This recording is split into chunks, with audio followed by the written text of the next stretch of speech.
कहले कि माई आओ लड़का के लाज बचाओ बचाओ। कहे कि हम सुनने वाले कि जिन्हें है आसरा तेरा उसे कोई गम नहीं होता, चेहरा मुस्कुराहट का जरा भी कम नहीं होता,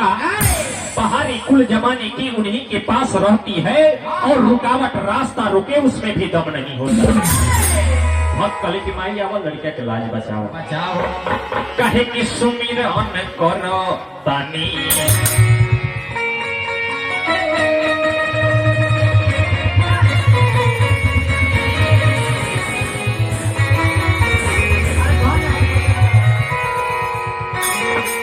अरे सुमिरन करतानी माई एगो गीत से सुमिरन करतानी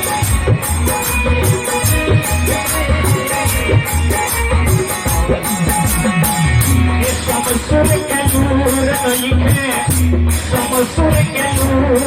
नहीं है, ना भी तो संगीत से अरे सब सुर के नूर सुमिरन करता माई एगो गीत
लड़का कहले कि माई तेरा विषय में बहुत लोग चर्चा करेला,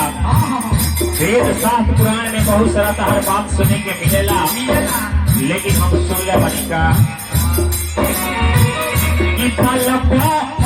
जबानी जनम नहीं की मकरा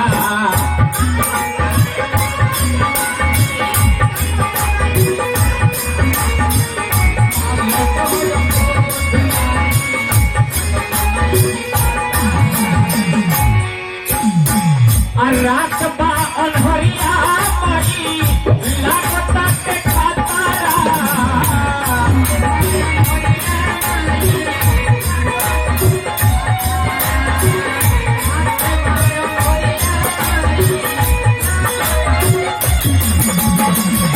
इतनी अनजान माई